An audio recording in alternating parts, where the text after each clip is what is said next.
He was here to pay his respect to the fallen Speaker of Parliament, Jacob Oulanyah. No sooner had he signed in the condolence book than he was ushered into the visitors' room for a brief meeting. Jacob was somebody who loved everybody. He was somebody, a very peaceful man. He never wanted grudges. In memory of Jacob, we pledge to the country that will work for the common person, will work for everybody. Here, Anita among Annette promised to bridge any gaps between Buganda Kingdom and the central government. And we are going to make sure that we work with the kingdom. We know the kingdom has issues with the government, and me and my deputy, we are going to make sure that we resolve all the outstanding issues that concern the kingdom that have not been resolved. Maiga welcomed the idea as he eulogized the foreign speaker. If we prioritize the interests of the common person, how they live, the work they do, the health they receive when they visit health centers, the education they receive in schools, the opportunities that we accord them. If we do that, and I call that the common good, I think we shall have remembered the late Jacob Oulanyah appropriately. He would later be treated to a guided tour of Parliament, which he concluded with a courtesy call on the leader of opposition, Matthias Mpuuga. Wanabakkiriza obulyawo gye bujja alikola olukyalo olutongole eri leader opposition kiraba kitukola bulungi. Mbasaba bulijjo musosooza abantu ne bye baagala nga mukola ng'abaana abe. Other members of the public paid their last respects as members of Parliament, headed to Entebbe International Airport to receive the body of Jacob Oulanyah. We have lost a strong Ugandan, a strong cultural supporter, a person who believes in God, a person who reconciles easily. We want to request the Almighty Allah to forgive him in whatever circumstances we have lost the Right Honorable Jacob Oulanyah. With his body already in the country, Oulanyah, who died on Sunday 20th March 2022, will be laid to rest on Friday 8th April of this same year. Henry Okrut, UBC.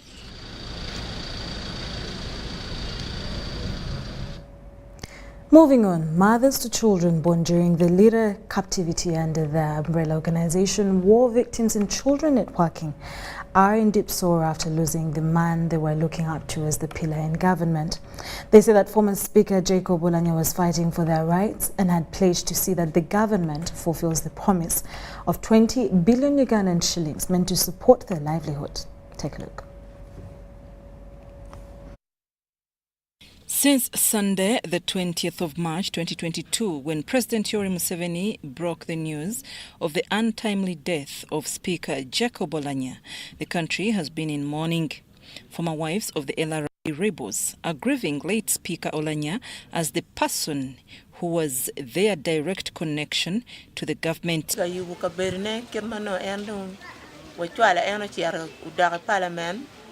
The motion we have presented in Parliament had not matured after being sent back to Parliament and him being elected as Speaker. He still had a lot to do for his new office. His death has left us with a big gap to fill. We ask the President to help us in our pledge.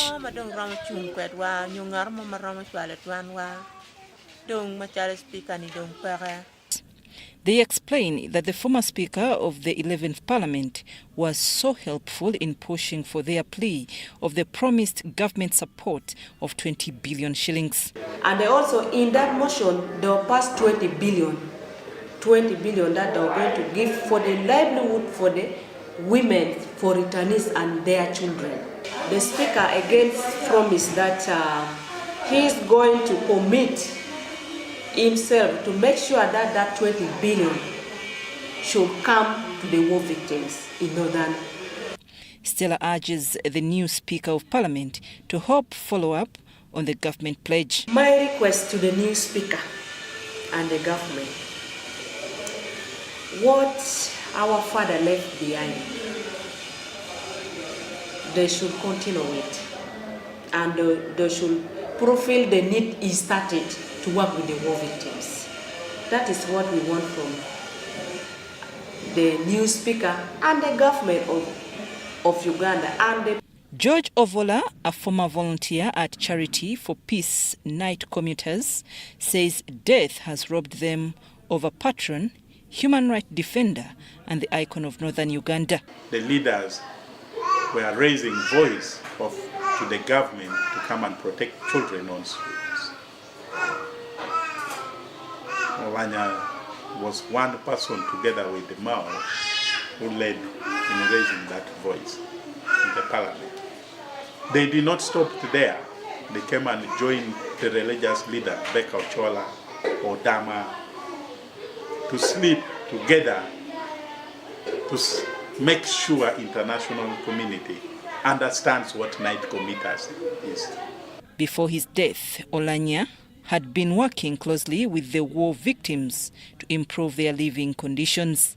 The former Speaker of Parliament is also remembered for his role in convincing the LRA rebels to bring stability to northern Uganda, especially during the Juba peace talks.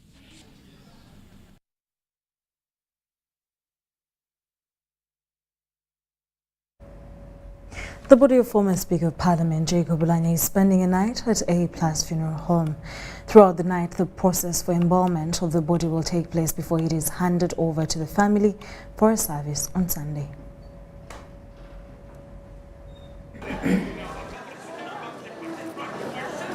At around 4:30 p.m, all roads around A+ funeral services were cordoned off to pave way for the return of the body of former Speaker of Parliament, the late Jacob Oulanyah.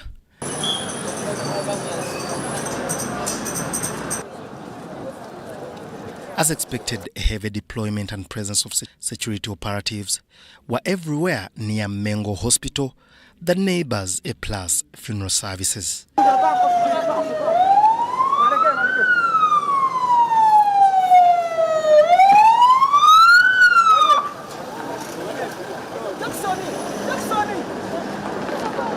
Cometh the hour, cometh the man, he is no more. The body of the late former Speaker of Parliament Oulanyah ushered into the gates of A+ funeral services, accompanied by Chief Justice Owini Odolo, Speaker of Parliament Anita Mong, Deputy Speaker of Parliament Thomas Taebwa, and the DP President Norbert Mao.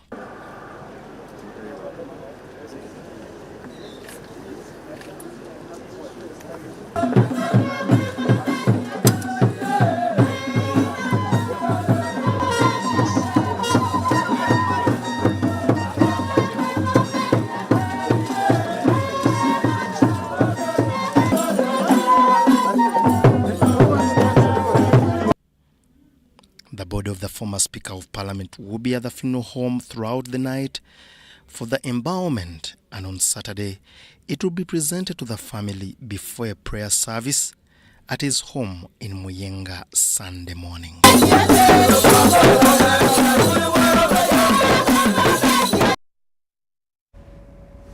As Muslims prepare for the holy month of Ramadan, the Mufti of Uganda, Sheikh Shaban Mourning, has called on all Muslims to repent their sins before starting their fasting period, since Ramadan is a month of receiving blessings, mercy and forgiveness from Allah.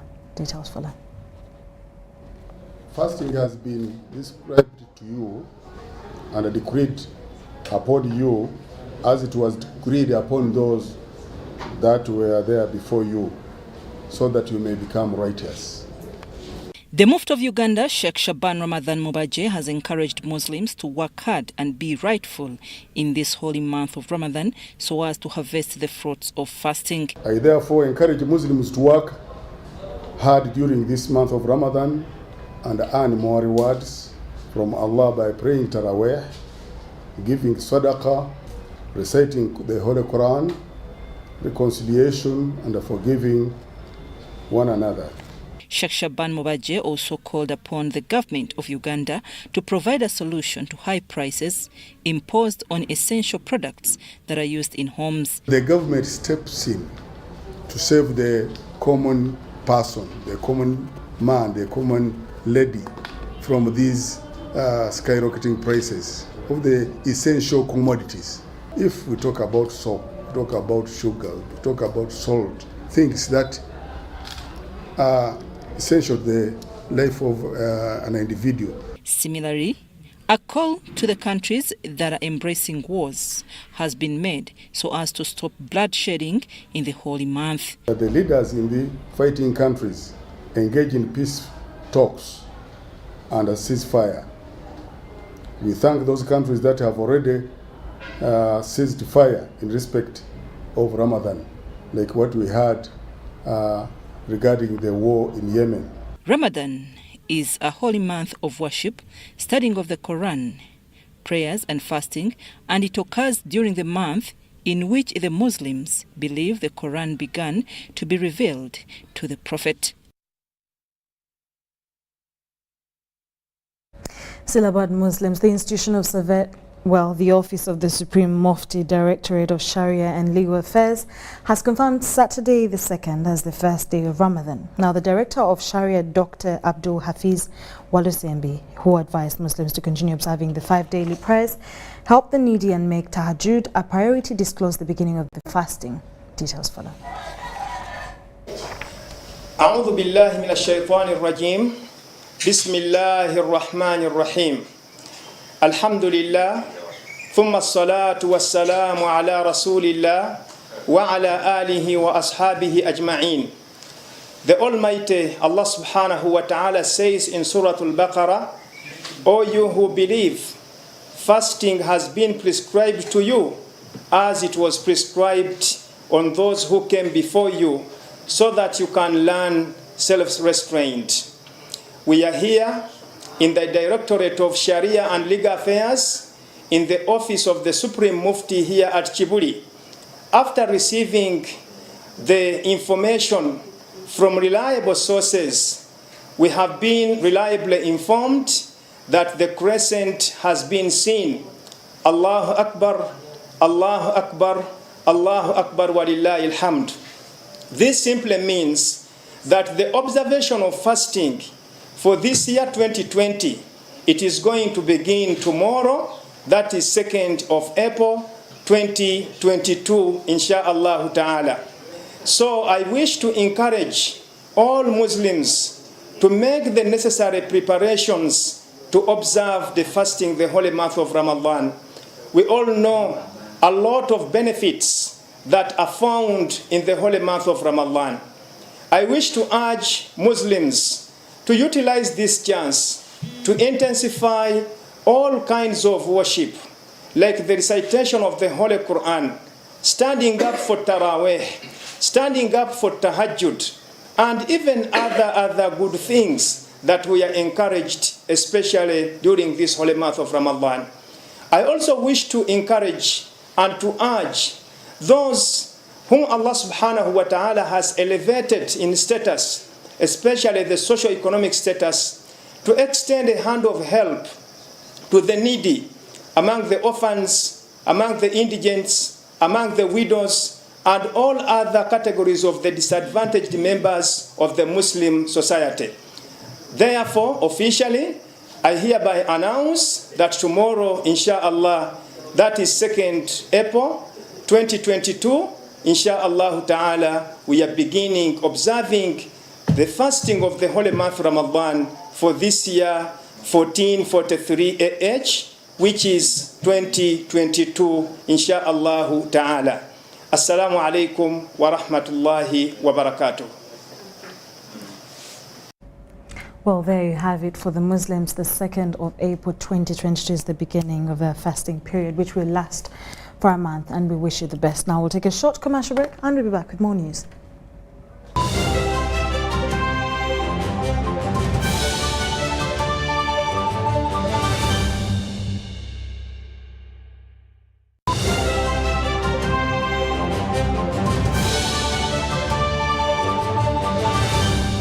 Today day in history. The British flag, also known as the Union Jack, was for the first time hosted in Uganda. The Union Jack replaced the Ibeco flag that was first erected at Old Kampala Hill by Captain Frederick Lugard in 1890. The flag was hosted by Special Commissioner Sir Gerard Poto. Pay for your dream phone, Mpola. Get your dream phone today for as low as 1,400 Uganda shillings with free data for a year and pay slowly. All phones come with daily 50 MBs for 12 months. Repayment period is 1 year. Available at MTN service centers and M-Kopa shops.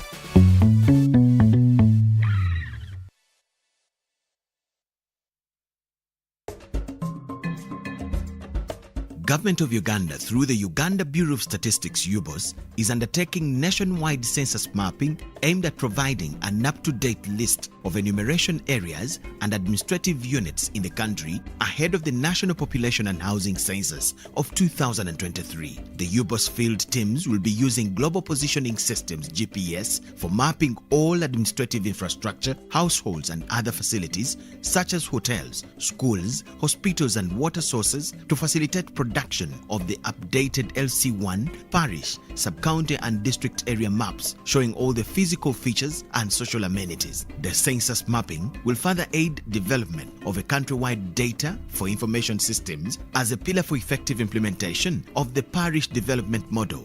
This is to appeal to the entire government leadership, all stakeholders and the general public to support the field teams that will be deployed across the country.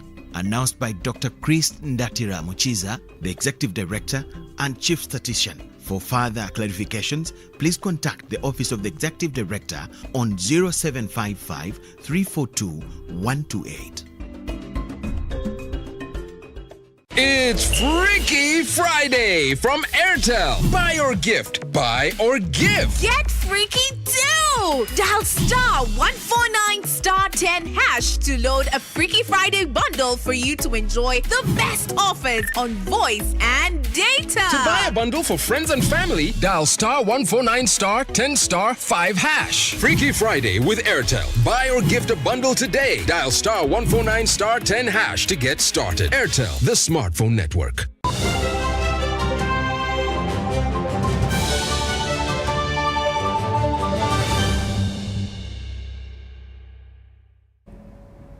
It's just a few minutes past, it's actually 30 minutes past 8 p.m. and we're still going with UBC News Tonight. Now, in more stories, the Institution of Surveyors of Uganda has condemned the manner in which some of their colleagues were murdered in cold blood in an incident which happened last month in Moroto district. Surveyors now want government to fully investigate the matter but also to initiate public sensitization about the surveyors' mandate. Details follow on the story. The pre-annual General Meeting Conference for Surveyors has attracted the sector professionals across the East African member states.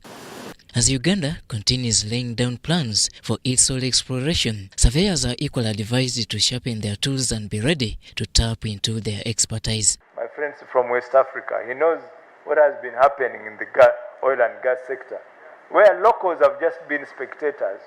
That's not what we want. That's not the way we want to go.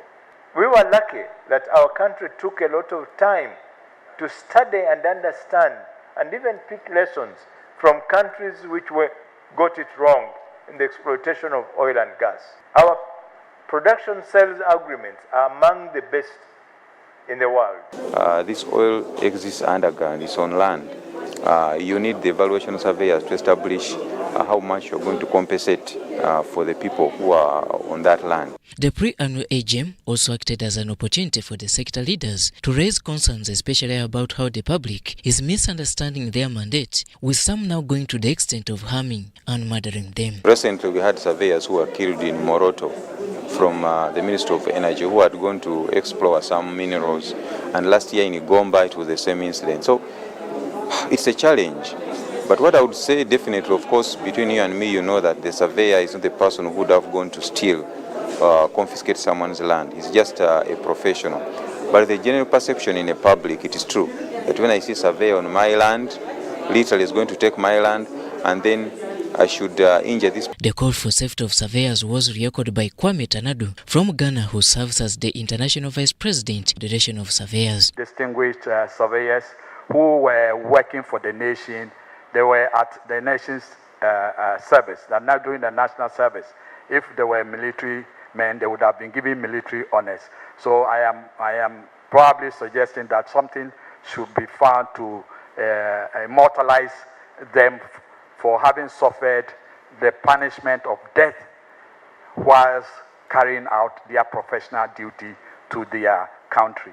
The event was graced over by the Works and Transport Minister, General Katumba Wamala. The Surveyors Registration Board must continue promoting and advancing professionalism and ensuring adherence to ethics by addressing salient issues such as unethical conduct of surveyors. Katumba warned that time is up for unregistered professionals to operate in the country. The event has been held under the theme Sustainable Urban Development, the Role of Land and Built Professional. Robert Onyango, UBC News. Bonded Uganda Health Information Officers and Medical Quarters Association have decided to go on strike over poor welfare. They want their salaries and welfare increased, and we have details from Lydia and Irene as they report. The Uganda Health Information Officers and Medical Quarters Association, the umbrella body responsible for medical records and health informatics professionals in the country, have laid down their tools. These provide medical record services in the country and evidence-based decisions for the success of health services. The issue of harmonizing the salary of the medical records personnel across public service and the payment of arrears for these people since 2018, when actually the origination of the irregularities in the salary came. You are all aware in 2018 government enhanced salaries for health workers, and the medical records personnel received this money for the first 2 months, July and August, and later this money was withdrawn without any statutory instruction. We were supposed to get U7 medical, but we are getting U7 flat, which is not something we expect. According to the association, they are doing this after 90 days when they first raised their concerns. However, the discussions with the stakeholders from Ministry of Health on 30th of March 2022 about the welfare concerns of the medical records personnel in the county arrived at resolutions with no clear certainty to address the critical concerns we had raised. These also claim that engagements with the Ministry of Health have not yielded good results and are therefore going on a strike. Our tools are down across the country. There will be no reporting, and the various reports, which include the weekly epidemiological surveillance reports and the routine monthly, and we are all aware this is the quarterly reporting cycle. The association has called for intervention to avoid service interruption. Because we have tried to explain really our roles as medical records personnel of this country, what we go through, what we do. We have been neglected by our bosses. It's only the president, who is the point of honor, can listen to what we have gone through. The association has 2,000 medical members and have, however, clarified that only those working on emergencies like HIV therapy and labor wards will keep on working for the next 14 days unless otherwise. Lydia Chomkama, UBC News. Not happy? The incidence of cancer is on the rise, with an estimated 6,000 new cases being recorded annually. There are over 100 different types of cancers affecting both children and adults, although children have higher chances of recovery. Take a look. Cancer is a growing health problem affecting different people depending on the risk factors. But what is this monster called cancer? Cancer is a condition that occurs when particular parts of the body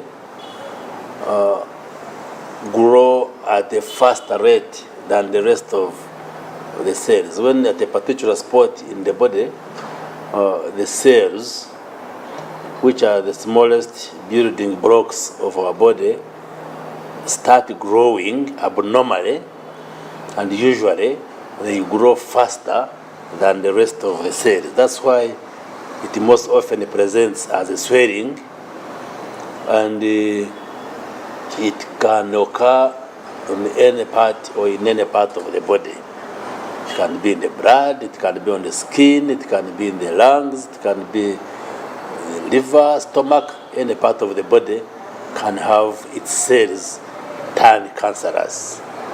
There is no clear cause that we can blame and the one responsible for causing cancer. But there are many predisposing factors which we usually suspect, depending on which type of cancer we are talking about. There are over 100 different types of cancer, but let us take a look at colon cancer that affects both males and females. Colon cancer affects the digestive tract's lower end of the large intestine, but can be treated when detected early. We have 4 stages of cancer generally, as well as for colon cancer. The stage 1 and 2, those are considered early. The doctors can resect the cancer and remove it and join back the colon so that the system can work normally. Sometimes the colon cancer is in a very tricky place and the doctors are not able to do that. But stage 3 and 4 are quite late. That's when the cancer has gone to the lymph nodes, it's gone to other organs. In that case, cure is a challenge. Dr. Fred Okoko at Uganda Cancer Institute explains some of the early signs of colon cancer. Most people will see bleeding blood, blood through stool. That is one of the commonest signs. But the other one is the early signs include constipation, having difficulty passing stool. You have bloating, you feel full most of the time, even when you eat a little.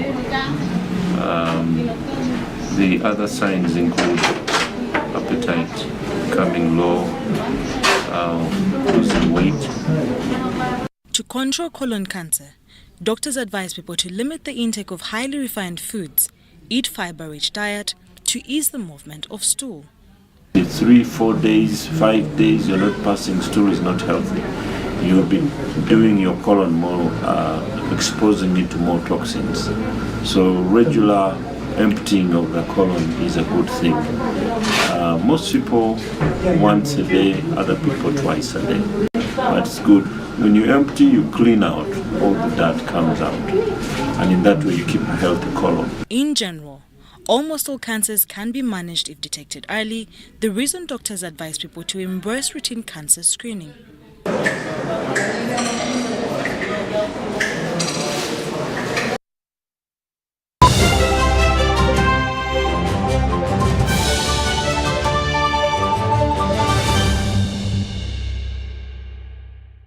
Need to send money to a loved one but you don't have enough on your phone? Have you run out of fuel but you don't have enough money? Do you want to pay for yaka or water but have insufficient funds? Or do you want to shop but you don't have enough money?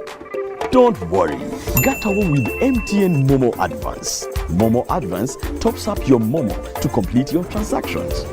Dial *165*5*3# to apply. MTN Momo Advance is always available when you need it. It's no secret that ICT makes learning easy. The strides made in our field couldn't be possible without it.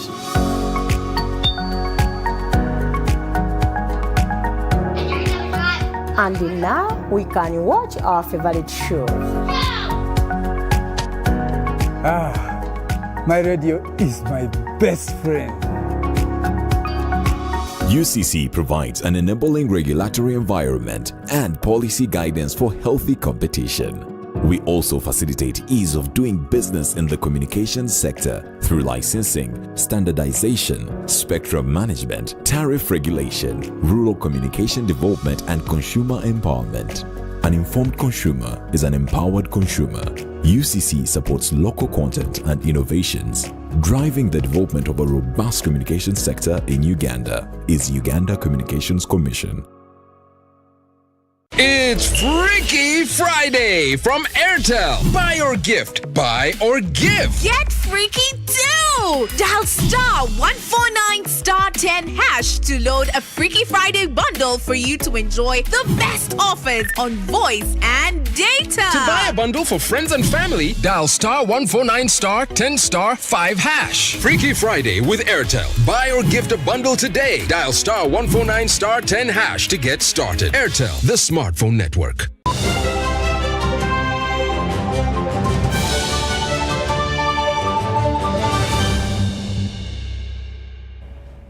In our business stories, Uganda Bureau of Statistics has released the Consumer Price Index report for March 2022, indicating a monthly inflation rate of 0.8% compared to the 1% rise recorded in the month of February 2022.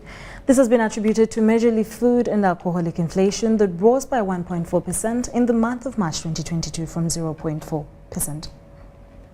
The inflation rate, as measured by the Consumer Price Index for the country for the 12 months to March 2022, has increased by 3.7% from the previous 3.2% for the year that ended in February 2022. This has been driven by the increase in household commodities, mainly laundry soap, in the month of March 2022. Inflation has gone up to 3.2%, and majorly these were in items of clothing materials, children's clothes, and also increases when you look at the footwear. All footwear items showed increases. Increases in the transport inflation on an annual basis to 1.8%, majorly driven by the fuel, that is petrol, and diesel prices that have continued to increase slightly. We also registered increases in the housing, water, electricity, gas, and other fuels, and this was majorly due to the charcoal prices that increased on an annual basis,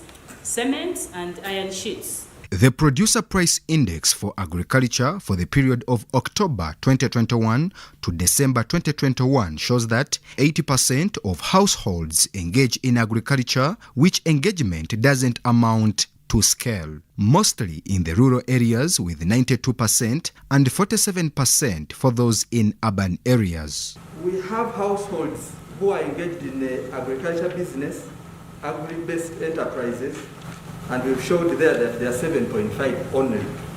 From the 80, we have only 7.5 having businesses or enterprises based in agriculture. And finally, for the last financial year, 2020-21, we have 3.8 growth for the whole of the agriculture sector. The quarterly inflation for residential properties registered 1.4% drop during Q3 2021 to 2022 from the 3.4% rise registered during the Q2 2021 to 2022. The annual inflation of properties of Wakiso increased to minus 1.9% for the year ending Q3 2021-2022 compared to minus 20.6% recorded in Q2 2021-2022.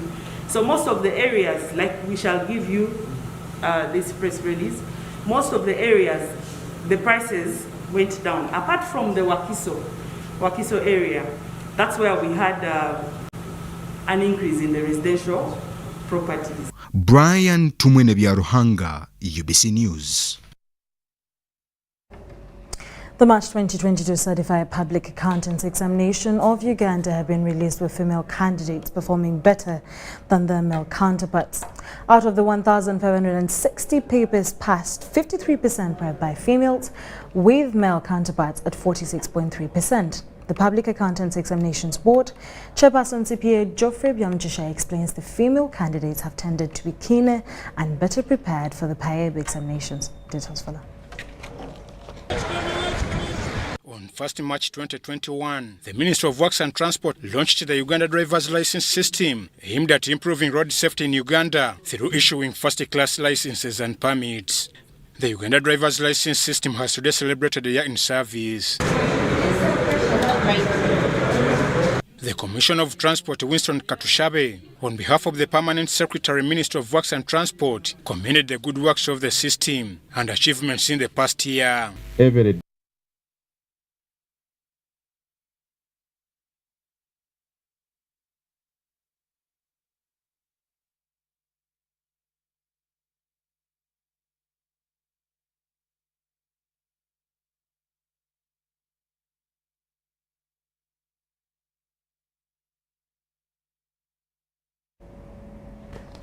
We're so sorry about that. We'll have the details for this CPA story. And congratulations once again to the females that did so well.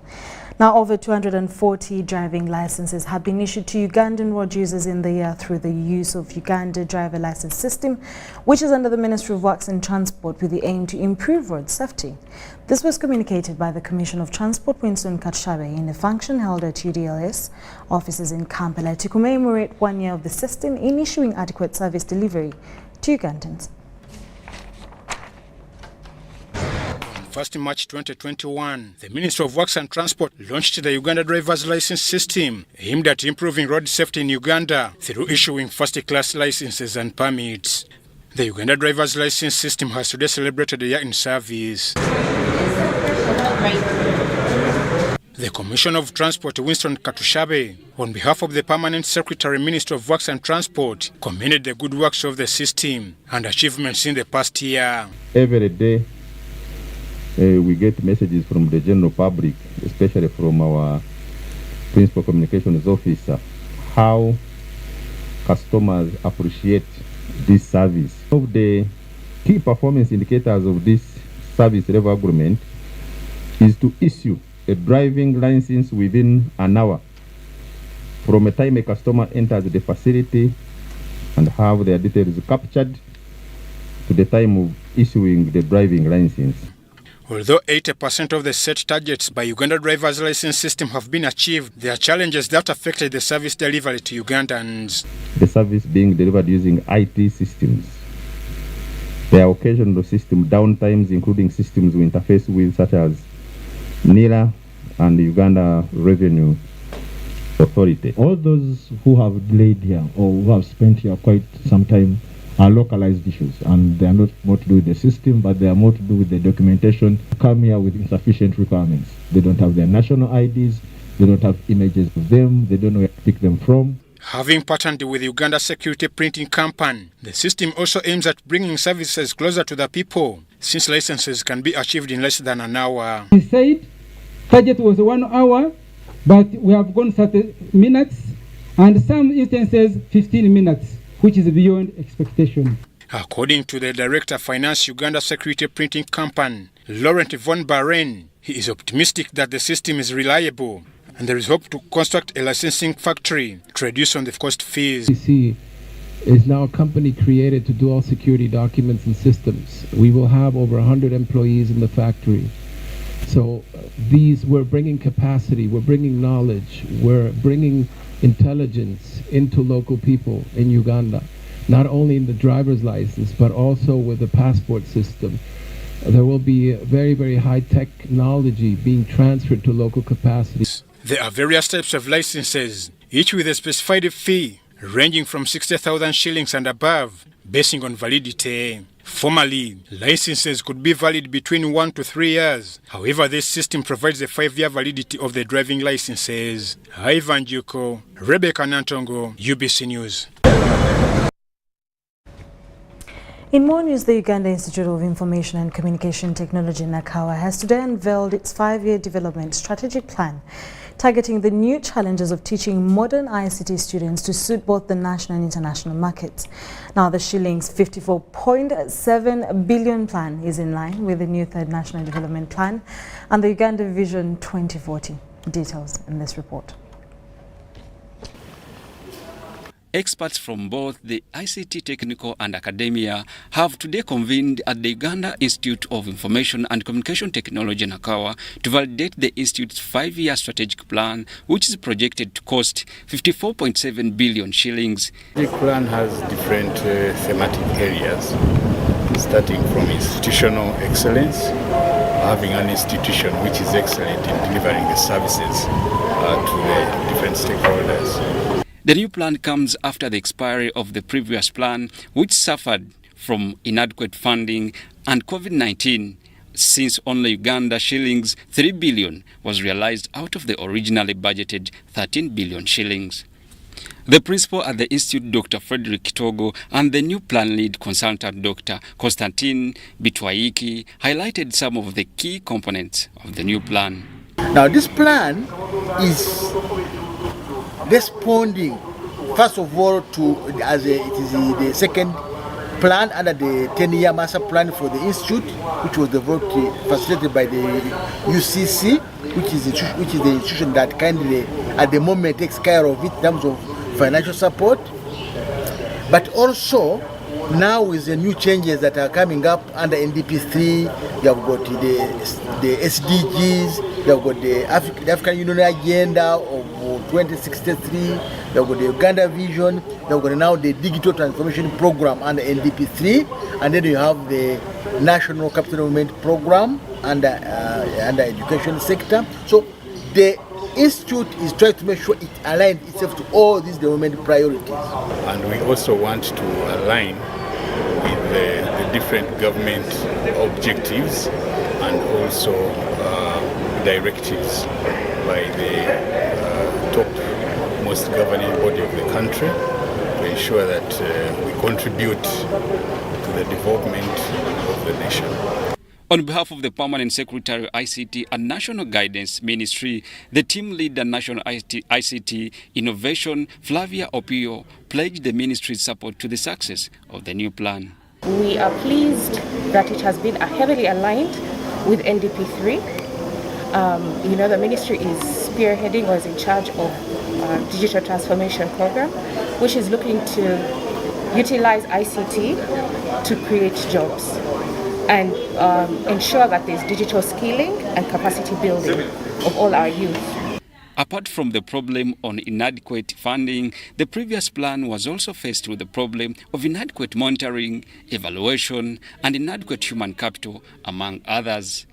Story compiled by Juko Collins for UBC. Now the month begins positively on the forex market with a surge in performance, witnessing the shilling gaining ground against the US dollar. Low activity keeps the stock market slow this Friday as we follow Patricia Mbango. Let us hear more updates on the financial markets.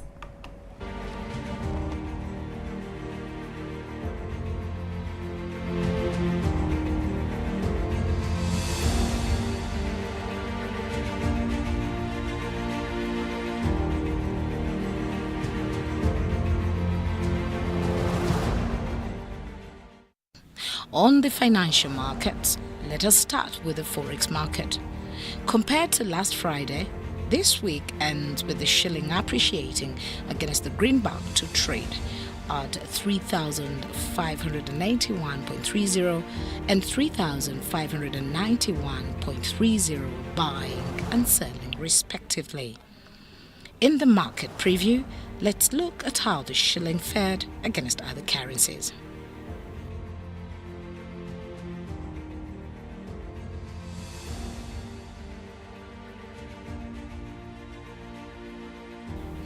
On the stock market, the Bows registered low activity with a total volume of 340,000 shares exchanging hands. DFCU remained flat, trading at 555 shillings with a total of 25,300 shares up for grabs. Umeme had a price movement with a volume of 214,000 shares exchanging hands. National Insurance Corporation appreciated by a positive 0.01 to trade at 5.90 shillings per share. Counters like UCL, SBU and CIPLA had a slight decline in their prices with a number of offers available to interested investors. Several counters like DFCU, UCL, MTN, SBU, NVL and CIPLA reduced their prices to trigger activity with a total of 985,000 shares on offer. For UBC News, I'm Patricia Lukomampango.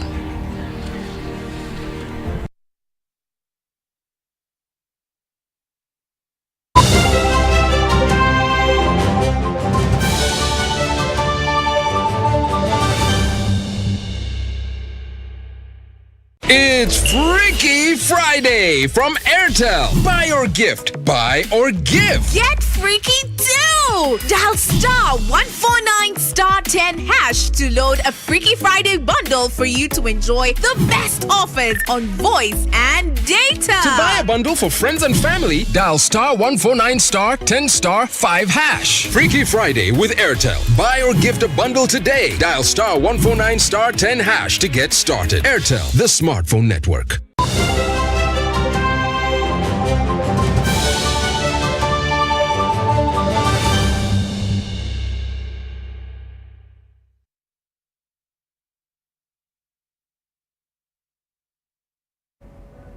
Well, thank you so much for watching UBC News tonight. My name is Sharon Kyomugisha with Ngalu Muhammad on Sign Language. Do join us again at 10 p.m. for more news coming your way. But you can as well stay tuned for more programming coming your way. Have a good night.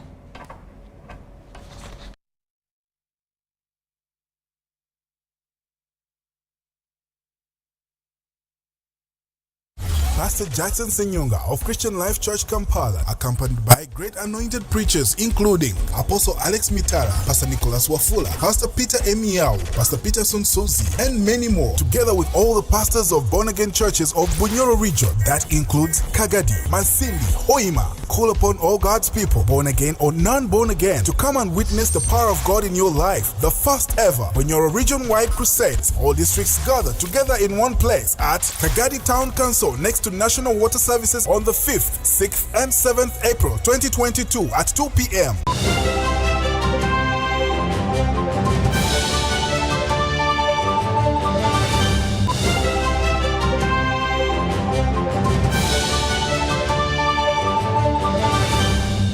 Brought to you by. We're here to build because at the end of the day, we're truly Ugandan.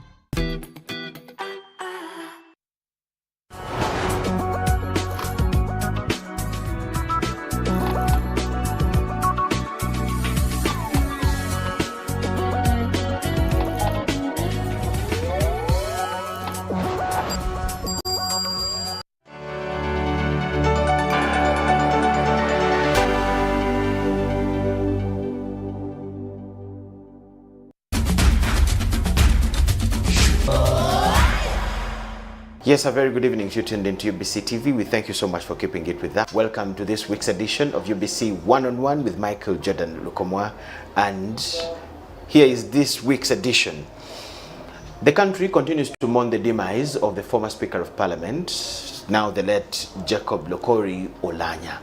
We are holding programs, a number of them in that line, of getting to know who the man was, to tell the country who the man was and the world at large, and as well to use his story to inspire more people that may become leaders and those other patriots who have the heart, who have this country Uganda at their heart. We are having this, one of the senior leaders in the National Resistance Movement, where Jacob Oulanyah has also been a senior leader for so many years, since he crossed from the UPC, like we had one of the stories telling so the other day. He crossed from the UPC and he joined the NRM. That was around 2006. So these people have had him as a leader and a very active one at that. We want to know who is that man they're going to miss in the party and what next after losing him. We have the Secretary General of the party, that is the Honorable Richard Tudwong, and we're going to have some discussion about the man Oulanyah and what next. So you're most welcome to the show. Thank you so much, and good evening, dear viewers. Yes. How would you describe the man Jacob Lokori Oulanyah? First of all, I send my condolences to the President of the Republic of Uganda, to Parliament of Uganda, and to the entire population of Uganda.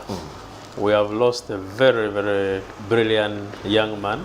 At 56, of course, he was still very young. That is true. And a very proactive gentleman and full of energy, full of vigor.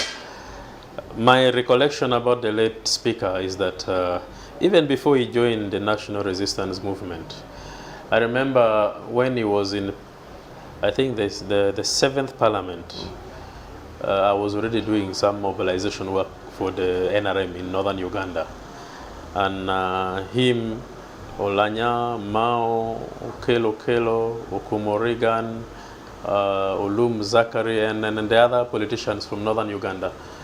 would hold rallies and speak, and then Oulanyah would stand out, and you would just see the eloquence in him and how he would bring out his points. The orator in him was so vibrant. I knew them one by one. Ma was more of a person who likes to use riddles in his speeches.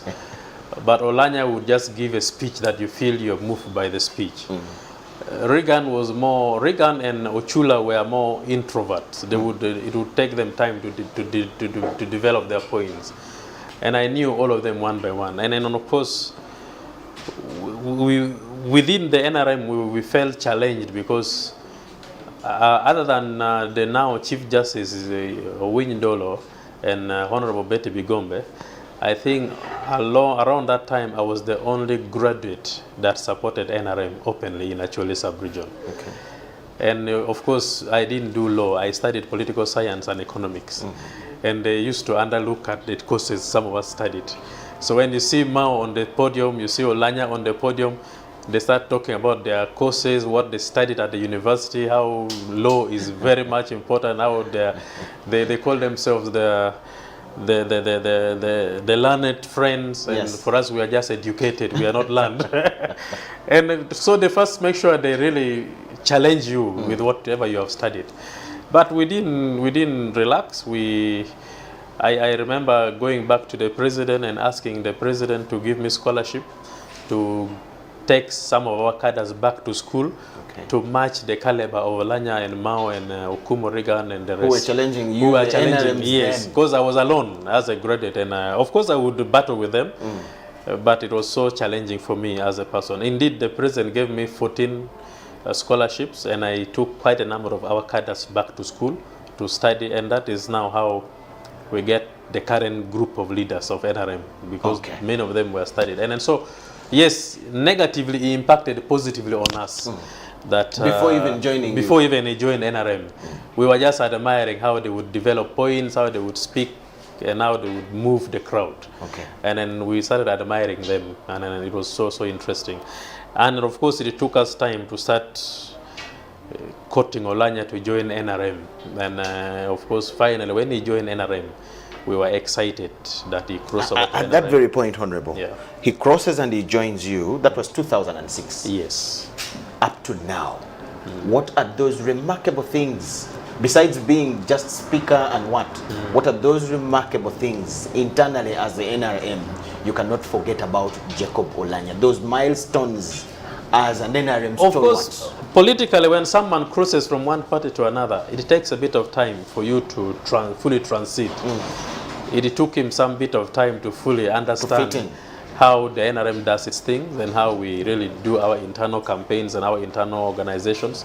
I remember in 26 when he was crossing, he came and he was running against Kidega Dan Chidega, former Speaker of Yala. Yes. They were running for Yala position. And many of us say, Oulanyah has just crossed, he can't challenge Chidega. So we went and supported Chidega against Oulanyah, and he didn't like it. But later on, he's one person that would get annoyed with you, and after some few days, he will feel happy and then calls you and starts talking to you normally. That is what I know about Oulanyah. And so the transition with him was a bit, of course, for him, he came with a bit of force, a bit of bang, and he wanted to become a leader at first. And then the NRM fraternity was saying, no, you have just crossed. You allow others first to be leaders and you've learned how we do things. And for him was saying, no, I am here. Political parties have this saying that you cannot become a bishop immediately. Yes, so Oulanyah came and challenged. He really challenged that theory. And even when he contested against Sam Engola for regional vice chair of the party for Northern Region, that was what he was challenging. The rest of the original supporters of NRM were with Sam Engola. And the new leaders of NRM were with Oulanyah, and they were the majority. So he defeated Engola. And so he has been really struggling to challenge the status quo in the party. And he changed the dynamics of the party. And we shall really miss him. And also he changed the way we communicate our points to... Because remember, he comes from the opposition to NRM, and he knows what they used to do in